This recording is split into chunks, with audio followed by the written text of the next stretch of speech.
Tajikistan, Uzbekistan, Kazakhstan, China, Mongolia, Korea, Japan, Hong Kong, Taiwan, Philippines, Singapore, Thailand, Sri Lanka, Bangladesh, Pakistan, Nepal, Bhutan, Maldives, Iran, Turkey, Lebanon, Jordan, Iraq, இந்த எல்லா நாடுகளும் சேர்ந்தது தான் Asia. இந்த எல்லா நாடுகளில் வர்றதுக்கு முன்னாடி இந்தியாவில், அதுவும் திருநெல்வேலியில தான் முதல்ல கட்டியிருக்காங்க அப்படிங்கிறது ஒரு பெருமைக்குண்டான ஒரு விஷயம். திருநெல்வேலிக்காரங்கிட்டே போய் நீங்கள் திருவள்ளுவர் பாலம் எங்கே இருக்குன்னு கேட்டிங்கன்னா தெரியுதோ தெரியலையோ, ரெட்டைப்பாலம் அப்படின்னா டக்குன்னு தெரியும்.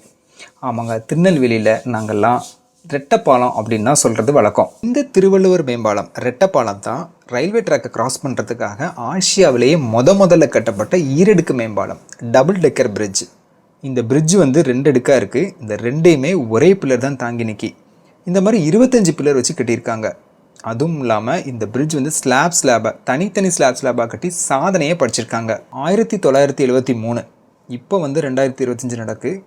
52 வருஷத்துக்கு முன்னாடி இந்த பிரிட்ஜை கட்டி முடிச்சிருக்காங்க. இந்த பிரிட்ஜு கட்டத்துக்கு 4 வருஷம் ஆயிருக்கு. 47 லட்சம் ரூபாய் செலவாயிருக்கு. இந்த பிரிட்ஜை வந்து அப்போதைய முதலமைச்சர் கலைஞர் கருணாநிதி அவர்களால் திறந்து வைக்கப்பட்டிருக்கு. ஆசியாவிலேயே இவ்வளவு சிறப்புமிக்க இந்த ஈரடுக்கு மேம்பாலத்துக்கு திருவள்ளுவர் மேம்பாலம் அப்படின்னு பேர் வர காரணம் என்னென்னா, திருக்குறள் 2 வரியில் இருக்குல்ல, இந்த பிரிட்ஜும் ஈரடுக்கில் இருக்கிறனால அன்றைய முதலமைச்சர் கலைஞர் கருணாநிதி அவர்களால் திருவள்ளுவர் மேம்பாலம் அப்படின்னு பெயர் சூட்டப்பட்டிருக்காங்க. இந்த ரெட்டைப்பாலத்தோட மேல் பகுதியில் பெரிய பெரிய வாகனங்கள் போகும், பஸ், லாரி அந்த மாதிரி. அதுக்கு கீழே இருக்கிற பாலத்தில் ட்ரைசைக்கிளு, ஆட்டோ அந்த மாதிரியான வாகனங்கள் பெரும்பாலும் போகும். நெல்லை டவுனில் இருக்கிற நெல்லைப்பர் கோயிலுக்கு எய்த்தாப்பில் இருக்கிற அந்த ரோடு வழியாக வந்துக்கிட்டே இருக்கும்போது ஒரு பிரபலமான தேட்டர் ஒன்று நீங்கள் பார்க்கலாம், சென்ட்ரல் தேட்டர். இந்த தேட்டர் வந்து ரொம்பவே பெரிய தேட்டரு. இதுக்குள்ளே 1000 பேர் உட்காந்து படம் பார்க்கலாம் அந்த காலத்திலே அப்படின்னு சொல்லப்படுது. அந்த ரோடு வழியாக நீங்கள் வந்துக்கிட்டே இருந்தீங்கன்னா எங்கேயும் திரும்பாமல் நேரம் இந்த பிரிட்ஜுக்கிட்ட வந்து விட்டுரும். இந்த பிரிட்ஜை நீங்கள் கிராஸ் பண்ணிட்டீங்க அப்படின்னா திருநெல்வேலி ஜங்ஷனுக்கு போயிடலாம்.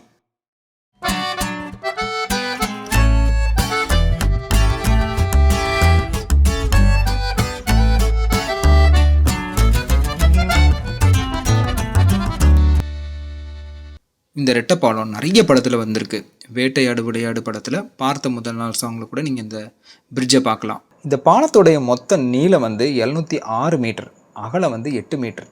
இதை வந்து சாதாரண கான்கிரீட் கலவையால் தான் கட்டியிருக்காங்க. இந்த பாலம் கட்டி 27 வருஷத்துக்கு அப்புறம், அதாவது இந்த 2000 1,45 லட்சம் ரூபாய் செலவு பண்ணி மெயின்டெனன்ஸ் பண்ணியிருக்காங்க. நீங்கள் நடந்து போகணுன்னா கூட போகலாம். பாலத்துக்கு அடியில் அந்த ரயில்வே ட்ராக்கை கிராஸ் பண்ணுறதுக்கு படிகள் கட்டியிருக்காங்க. அந்த படி வழியாக கூட நீங்கள் இங்கேருந்து அங்கே போய்கிடலாம்.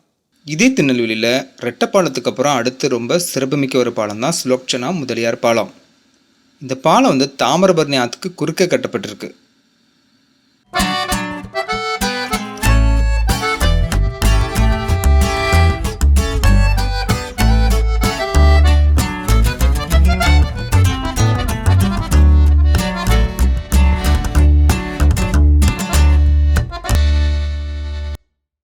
இந்த சுலோச்சனா முதலியார் பாலத்தோட சிறப்புகளை நம்ம அடுத்த வீடியோவில் பார்க்கலாம்.